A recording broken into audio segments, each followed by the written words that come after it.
അങ്ങനെ Pavanayi ശവമായി.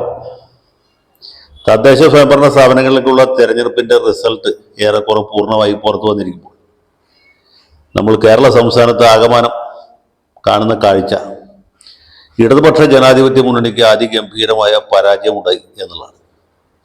UDF ജയിക്കുകയല്ല, LDF തോൽക്കുകയാണ് ചെയ്തിട്ടുള്ളത്. LDF തോൽക്കുമ്പോൾ സ്വാഭാവികമായിട്ടും ആരെങ്കിലും ജയിക്കണമല്ലോ.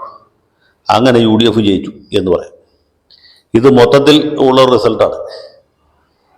ഓരോ സ്ഥലത്തെ പ്രത്യേകം എടുത്തു നോക്കിയാലും ഈ ട്രെൻഡ് നമുക്ക് കാണാൻ കഴിയും. ഇപ്പോൾ കൊല്ലം കോർപ്പറേഷൻ എത്രയോ കാലമായിട്ട് LDF ഭരിച്ചുകൊണ്ടിരുന്ന സ്ഥലമാണ്. കൊല്ലത്ത് കോൺഗ്രസിന്റെ സംഘടനാ സംവിധാനം വളരെ ദുർബലമാണ്.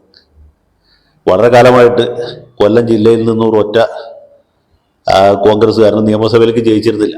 കഴിഞ്ഞ തെരഞ്ഞെടുപ്പിൽ CR മഹേഷ് കരുനാഗപ്പള്ളിയിലും അതുപോലെ PC വിഷ്ണുനാഥ് കുണ്ട്രയിലും ജയിച്ചത് വലിയൊരു അത്ഭുതമായിരുന്നു.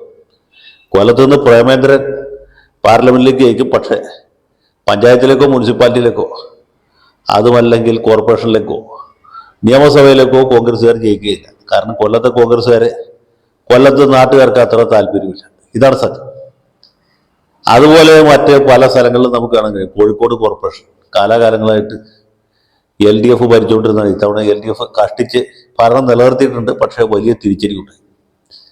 വോട്ടുകൾ ഗണ്യമായ രീതിയിൽ കോൺഗ്രസിലേക്ക് പോയി, അതുപോലെ BJPയിലേക്ക് പോയി. കോൺഗ്രസ് മാത്രമല്ല നില മെച്ചപ്പെടുത്തിയിട്ടുള്ളത്. കോഴിക്കോട് കോർപ്പറേഷനിൽ BJP നില മെച്ചപ്പെടുത്തി, കൊല്ലം കോർപ്പറേഷനിൽ BJP നില മെച്ചപ്പെടുത്തി, അതുപോലെ തിരുവനന്തപുരം കോർപ്പറേഷനിൽ BJP അധികാരം പിടിച്ചു. തിരുവനന്തപുരത്ത് BJP ജയിച്ചു എന്ന് പറയുന്നതിനേക്കാളും LDF തോറ്റു എന്ന് പറയുന്നതാണ് കൂടുതൽ ശരി. കാരണം ആര്യ രാജേന്ദ്രൻ എന്ന് പറഞ്ഞ ഒരു മാമാറ്റിക്കുട്ടിയമ്മ 5 കൊല്ലം മേയറായിരുന്നപ്പോൾ തിരുവനന്തപുരത്തേക്ക് അനുഭവിച്ച ഒരു വലിയ സന്തോഷവും മാനസിക ഉല്ലാസവും കൂട്ട്. അവർക്ക് അതിന് പ്രതിവിധി കണ്ടെത്താൻ ഒറ്റക്കൊരു മാർഗമുള്ളൂ. അത് ഈ തെരഞ്ഞെടുപ്പ് ബാലറ്റ് യന്ത്രത്തിലെ ബട്ടൺ മാത്രമാണ്. അവരുടെ യുക്തിക്കും മനോധർമ്മത്തിനും അനുസരിച്ച് കൂട്ടി. അവിടുത്തെ പ്രധാന പ്രതിപക്ഷ പാർട്ടി BJP ആയതുകൊണ്ട് BJP ജയിച്ചു. കോൺഗ്രസിന്റെ നില മെച്ചപ്പെട്ടു, പക്ഷേ LDF കിഴക്കാൻ തൂക്കായിട്ട് താഴത്തേക്ക് വന്നു. ഇതാണ് സംഭവിച്ചിട്ടുള്ളത്. അപ്പോൾ LDF തോക്കുകയാണ് ചെയ്തത്, അല്ലാണ്ട് BJP ജയിക്കുകയല്ല. ഇത് തന്നെയാണ് തൃപ്പൂണിത്തുറ മുനിസിപ്പാലിറ്റിയിൽ നോക്കിയാലും കാണുന്നത്. അവിടെ പ്രധാനപ്പെട്ട പ്രതിപക്ഷം എന്ന് പറയുന്നത് BJP ആണ്. അവിടെ BJPക്ക് അധികാരം കിട്ടി, LDF മൂക്കൂത്തി വീണു. കോൺഗ്രസിന്റെ സ്ഥിതി ദയനീയമായി. കൊച്ചി കോർപ്പറേഷനിലും തൃശ്ശൂർ കോർപ്പറേഷനിലും UDF ജയിച്ചതിൽ കോൺഗ്രസിന് ഭൂരിപക്ഷം കിട്ടിയതിൽ അത്ഭുതമില്ല. അത് രണ്ടും അവരുടെ കോട്ടകളാണ്. കഴിഞ്ഞ തവണ ഫ്ലൂക്കിൽ LDF ജയിച്ചു എന്ന് മാത്രം. കൊച്ചി കോർപ്പറേഷനിൽ ഭൂരിപക്ഷം ഉണ്ടായിരുന്നില്ല. തൃശ്ശൂർ കോർപ്പറേഷനിൽ തുല്യത പാലിച്ചു. അപ്പോൾ അതിലൊന്നും വലിയ അത്ഭുതം ഉണ്ടെന്ന് പറയാൻ പറ്റില്ല. പക്ഷേ ഭൂരിപക്ഷം പഞ്ചായത്തുകൾ ജയിച്ചു, ഭൂരിപക്ഷം ബ്ലോക്ക് പഞ്ചായത്തുകൾ ജയിച്ചു, ജില്ലാ പഞ്ചായത്തുകൾ ഏതാണ്ട് തുല്യത പാലിച്ചു. കോർപ്പറേഷനുകൾ ഇതാദ്യമായിട്ട് കോർപ്പറേഷനുകളിൽ കോൺഗ്രസ് അല്ലെങ്കിൽ UDF മേൽക്കോയ്മ കാണിച്ചു. ഇവിടെ നമ്മൾ ശ്രദ്ധിക്കേണ്ട ഒരു കാര്യമുണ്ട്. ഇത് UDFന്റെ വിജയം എന്നതിനേക്കാളും കോൺഗ്രസിന്റെ വിജയമാണ്. കോൺഗ്രസിന്റെ വിജയം എന്ന് പറയുന്നത് തിരുവിതാംകൂർ ഭാഗത്ത് കോൺഗ്രസ് വളരെ ദുർബലമാണ്, മലബാർ ഭാഗത്ത് ദുർബലമാണ്. പക്ഷെ മലബാർ ഭാഗത്ത് ലീഗിന്റെ വലിയൊരു സപ്പോർട്ടിലാണ് ഇവർ നിന്നുപോയിക്കൊണ്ടിരുന്നത്. അതും പ്രധാനമായിട്ട് കുടിയേറ്റ മേഖലയിൽ നിന്നാണ് എന്തെങ്കിലുമൊക്കെ കിട്ടിയത്. മറ്റ് സ്ഥലങ്ങളിലൊക്കെ വളരെ കഷ്ടമാണ്. കേരള കോൺഗ്രസ് തിരുവിതാംകൂർ ഭാഗത്ത് ഇപ്പോൾ പണ്ടത്തെ പോലെ ശക്തമല്ല, ദുർബലമാണ്. അതിൽ തന്നെ പ്രധാനപ്പെട്ട ഭാഗം എന്ന് പറയുന്നത് ജോസ് കെ മാണിയുടെ ഗ്രൂപ്പാണ്. അവർ LDFലാണ്. താരതമ്യേന ദുർബലമായ കേരള കോൺഗ്രസിലെ ജോസഫ് വിഭാഗമാണ് ഇപ്പോൾ UDFിലുള്ളത്. PJ ജോസഫിനാണെങ്കിൽ ഒരുപാട് ആരോഗ്യ പ്രശ്നങ്ങളുണ്ട്, അദ്ദേഹം ഒട്ടും തന്നെ സജീവമല്ല. ഇതാണ് കേരള കോൺഗ്രസിന്റെ ഒരു അവസ്ഥ. അപ്പോൾ ഇപ്പോഴത്തെ വിജയം എന്ന് പറയുന്നത് തൃശ്ശൂർ തൊട്ട് തിരുവനന്തപുരം വരെ UDF നേടിയിട്ടുള്ള വിജയം തീർച്ചയായിട്ടും അത് കോൺഗ്രസിന്റെ വിജയമാണ്. കോൺഗ്രസിന്റെ വിജയം എന്ന് പറയുമ്പോൾ ഈ വിജയം അവകാശപ്പെടാൻ ഒരുപാട് പേരുണ്ട്. അടൂർ പ്രകാശ് വരെ വിജയം അവകാശപ്പെടുത്തിയാൽ കിട്ടും. കോൺഗ്രസിന്റെ വിജയത്തിൽ അടൂർ പ്രകാശിന്റെ പങ്ക് എന്ന വിഷയത്തെക്കുറിച്ച് കേരള യൂണിവേഴ്സിറ്റിയുടെ പൊളിറ്റിക്കൽ സയൻസ് ഡിപ്പാർട്ട്മെന്റിൽ ആരെങ്കിലും ഒരു ഗവേഷണ പ്രബന്ധം സമർപ്പിച്ചാൽ അദ്ദേഹത്തിന് ഡോക്ടറേറ്റ് ഉറപ്പായിട്ട് കിട്ടും എന്ന കാര്യം എനിക്ക് യാതൊരു സംശയവും കൂടാതെ പറയാൻ കഴിയും. കാരണം അദ്ദേഹത്തിന്റെ പങ്ക് എന്നൊക്കെ പറഞ്ഞാൽ 0 അടുത്ത് നിൽക്കുന്ന ഒരു ശതമാനം. KC വേണുഗോപാലാണെങ്കിൽ ഈ കോൺഗ്രസ് പാർട്ടി എങ്ങനെയെങ്കിലും ഒരു വഴിക്കാക്കണം എന്ന താല്പര്യപ്രകാരമാണ് ഷാഫി മാഫിയ എന്ന് പറഞ്ഞ യുവ സംഘത്തെ ഇറക്കി. രാഹുൽ മാങ്കൂട്ടത്തിന് എന്തുമാത്രം പിന്തുണ പാലക്കാട്ടുണ്ട് എന്നുള്ള കാര്യം ഇപ്പോൾ മുനിസിപ്പാലിറ്റിയിലെ വോട്ടെടുത്ത് കഴിഞ്ഞപ്പോൾ കാര്യം മനസ്സിലായി.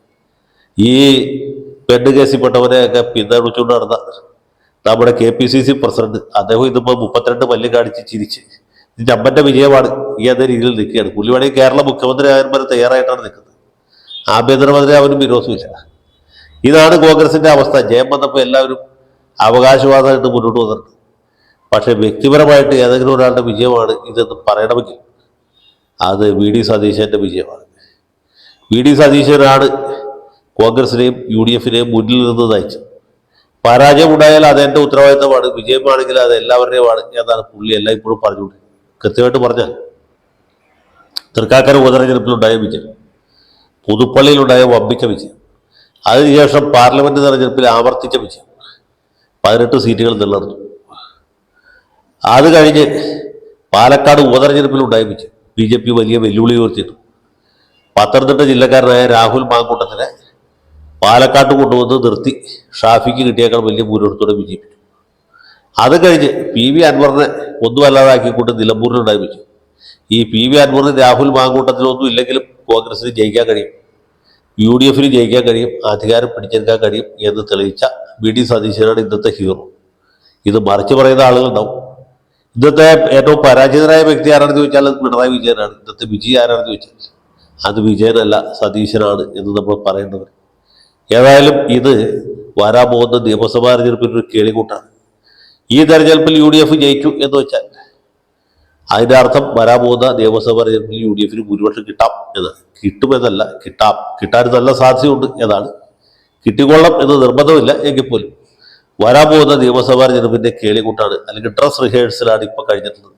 ഈ റിസൾട്ട് കോൺഗ്രസ് അർഹിക്കുന്നതിനേക്കാൾ വലിയ വിജയമാണ്, യു ഡി എഫ് അർഹിച്ചേക്കാൾ വലിയ വിജയമാണ്. കേരളത്തിൽ യു ഡി എഫ് ഭരിക്കൂ, അല്ലെങ്കിൽ കോൺഗ്രസ് മുക്ത കേരളം ഉണ്ടായി കാണണം എന്നാഗ്രഹിച്ച എല്ലാവർക്കുമുള്ള ഒരു വലിയ തിരിച്ചടിയാണ്.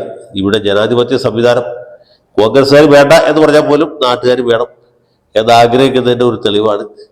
ഇവിടെ നവകേരള സദസ്സ് നടത്തി, അതുപോലെ ശബരിമലയിൽ അയ്യപ്പ സംഗമം നടത്തി, അതേസമയത്ത് തന്നെ ഭഗവാന്റെ സ്വർണം മോഷ്ടിച്ചും ജനങ്ങളെ വെല്ലുവിളിച്ച ജനവിരുദ്ധ നയങ്ങൾ പിന്തുടരുന്ന സർക്കാരിനുള്ള വലിയ മുന്നറിയിപ്പും താക്കീതുമാണ്.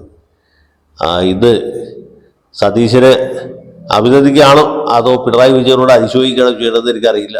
നിങ്ങൾ നിങ്ങളുടെ യുക്തം അനുസരിച്ച് എന്താ വെച്ചാൽ ചെയ്താൽ മതി.